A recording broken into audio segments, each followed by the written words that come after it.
Thank you for having us.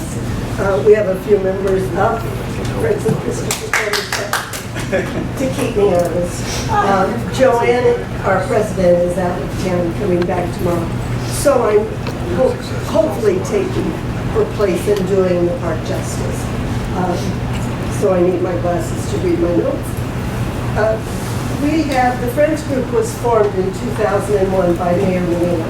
At the time, the park was redone. So, and the founding members, just so you know, were Lori Lily, who is Danny Mizzo, and Devlin, and Suzanne was wife. And we are a 501c3. We're all volunteers. We have no paid employees. And our current membership is approximately 300. We host several events throughout the year, mostly for the children. I'm going to tell you what we hosted last year, what's coming up. And we start the season with what used to be the Tot Lot cleanup.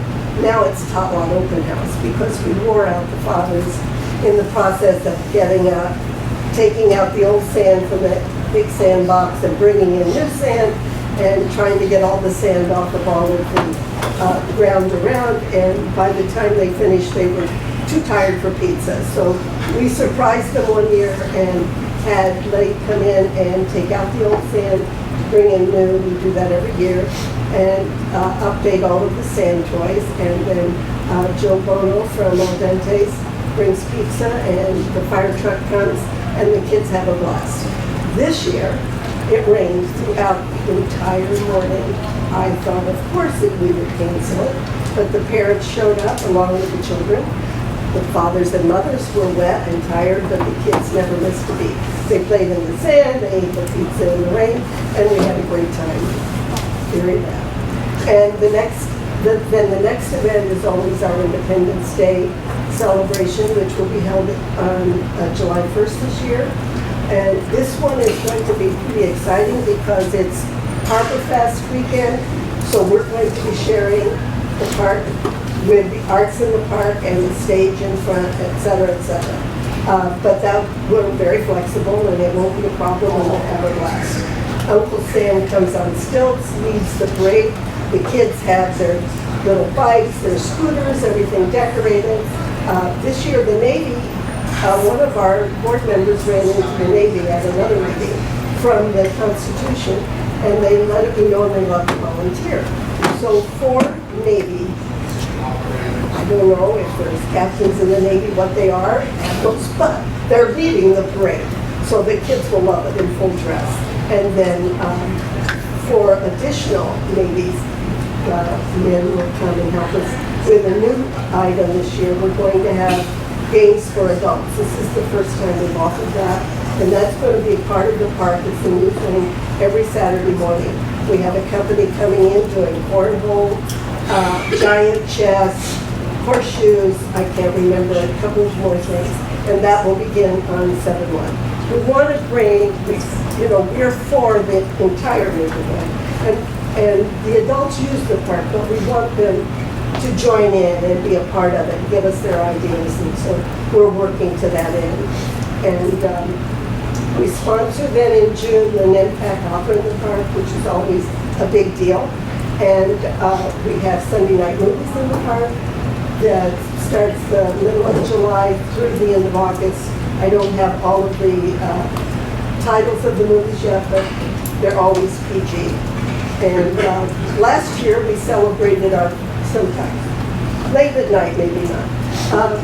Last year we celebrated our 15th birthday.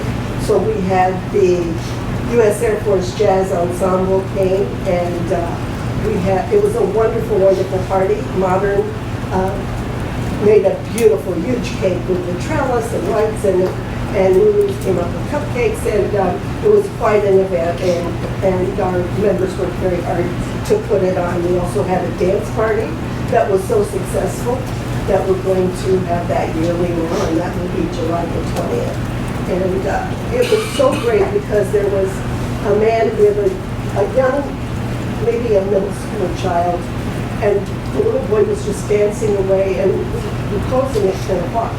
And he went up and asked the DJ if they could please keep it a little while longer, because this little boy was autistic and he was having so much fun.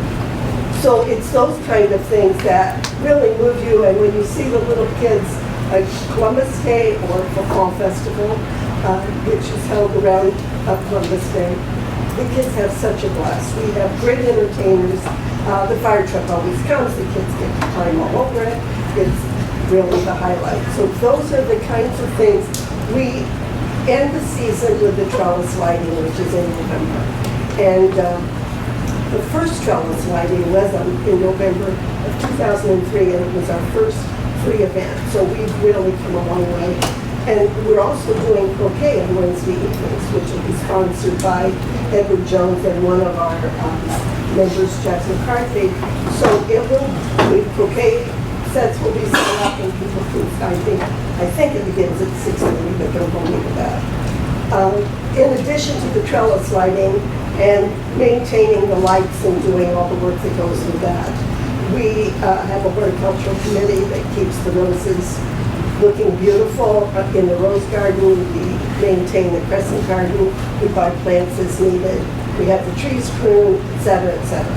So we consider, as Diane says, she thinks the impact is the gem of the North End. We consider Christopher Columbus Park as the gem of the North End, and also the entrance to the North End and the waterfront. Our supporters are, our money and support comes from corporate donations, membership dues, and other donations. And our corporate sponsors are NorthEnd.com, Farabella Electrical, CL Properties, Marriott Longwood, Pia's Joe's, American Bar and Grill, Al Dente, Boston Pushcart, obviously, all the people that benefit from being around the park. Rose Wharf Residences, Harbor Towers, and J.C. Irvington Electric. Our budget for this year is $85,500. That's 77% of which will pay for the free events, the horticultural, and the trellis lighting, which leaves just a bit left for insurance, our database costs, fundraising, etc. And you might wonder what makes us tick. We're a great group of men and women, very close-knit group, and we work our tails off. And as an example, if you've ever walked the park early in the morning, or sometimes she doesn't make it till later in the day, you'll see a little lady in the winter with her jacket that the Parks Department gave her as a thank you for all the work she did. Her name is Joni, and she is out in the park every day with her stick, picking up the cigarette butts, picking up all the dirt, all of the trash that's been left around, monitoring the needles. If somebody has left a little mess, she lets us know. She never misses a day. And that's caring, and that's really giving back to the community. And she does it very quietly. We have received a couple of honors that we're very proud of. The first one was in 2015. We received the Michael A. Mazzaro Jr. Committee Leadership Award. And just last year, at our birthday party, we were recognized by the Massachusetts House of Representatives for 15 years as the best Friends group in Boston, which made us pretty proud. And we have one big thing left, and that is we are committed, not the Friends group, but in conjunction with Boston Harbor. Let's see, who is it besides the Wharf District Council of Boston Harbor now, along with our president, who has been out working to find funds to light the harbor again this year. It was dark last year and it was pretty depressing. So Joanne made a commitment and found people to support it. And she has raised the money for one barge, and we want 2 barges. So we have 1 barge committed and working towards the second. We'll be checking with East Boston. And so far, the NorthEndBoston.com, Marriott Long Wharf, Boston Harbor Hotel, Harborside Inn, and the Living Room have enabled us to raise the $40,000. And Donato Frateroli is working with other North End restaurants hoping to raise 10 to 15,000. So we will be there because this is just June. That's for the New Year's Eve. Yes, the New Year's Eve, yes. It was quite a surprise last year.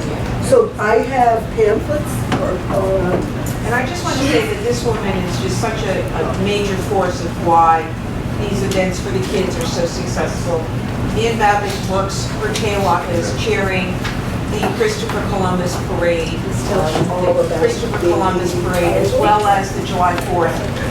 And it is a wonderful event. You'll see balloons, you'll see kids with flags. We do face painting. There's just all kinds of wonderful activities that will be going on this July 1st. And it is truly a community event in a park for all the families. Can I just quickly ask, I know you have a meeting tomorrow, is that open to? Oh, yes, our meetings are the second Tuesday, excuse me, of every month in the Mariners Building. They begin at 6:30, and they're open to the public. We love to have the public. Great. Can you also just, if people want to get involved, whether through membership or I volunteering? have membership brochures, thank you, and I'll leave them up here on the table, and I have business brochures, so people can pick them up on their way out. FOCCP.org, you can get all the information. We really welcome members, and we really have made an effort to bring in some, I know young parents are very busy, really don't have the time, any time that you have to be a part of our events. I'm looking for volunteers right now for the Independence Day celebration. So and be sure when you're in the park and you see one of us stop. The Horticultural Committee has our own shirts now, and they're sunproof, and so if you see anybody with a light blue shirt, know that that's working, cutting a rose is bad. Fireworks is a large endeavor, and we certainly appreciate your efforts on that behalf. And of course, Ann Devlin Aguilar was a member of this organization for a while, Yes. and we know that she's A instrumental hard in that. worker, and she was a big part she's of the fantastic. beginning. Yeah. And the fireworks are a part, it's a community thing, and that's great. And that just shows the North End is a small town. That's what I tell everyone. I mean, we're a very tight-knit community, and I think when people find out that it was a loss to our restaurants, it's a loss of business not to have those fireworks, so. Thank you. Do you mind if I ask if there's any questions from the council, or? What time is the, on Saturday, starting July 1st, the game? What time does that start? That starts it's from 12 to 4. We line up for the little parade at 12:15. It's in the park, kids are very safe. And then we have, Uncle Sam is bringing the trolls from the Troll movie, which is coming out. So they will be dancing along with the karaoke for an hour, and the kids love it. And we have an instant camera, so I can take their picture as they're dancing and give it to them, and they think it's magical. The face painting, we have gals from the park that do a great job. Frankie creates magic with the face painting. I do, I love it. And the kids love it. And the aquarium comes, we pay the aquarium, but they come each year with their petting tide pool. The kids love that. This year, the Big Sisters will have a table, which is going to be great, because again, we like to involve the community. So, and Jim, the bubble time comes, is awesome. He closes the door. Thank you. Does anyone from the audience have any other questions? I don't have questions, but I just have a comment. The Friends of Christopher Columbus Park was named the best friends group in the city by Parks Veteran Chris Cook too. So that's nothing to, sniff at, because he deals with all the friends of every park in the city. He is our And friend. so he is one of their tireless advocates, and that's why too, in the fiscal year 18 budget for capital investments in the North End, the Friends of Christopher Columbus Park, and Christopher Columbus Park in general, is receiving $260,000 for improvements into, fountains. We have a sinkhole. Thank you, Maria. That's actually And great by the way, information. the lights from the trellis have become such an institution. People get married. I just saw a wedding the other day under the trellis, and people get engaged, and that trellis has become such a magical part of our neighborhood. And it's also very expensive to light that trellis. And the lights are kept on longer than the holiday season. How long do we We get? kept on till the marathon because we keep it on for all the kids. And the white lights stay all year round, and it's tens of thousands of dollars alone to just keep those lights going. That the Parks Group incurs, and as well as the volunteering for the gorgeous roses and all of that. All right, well, thank you very much.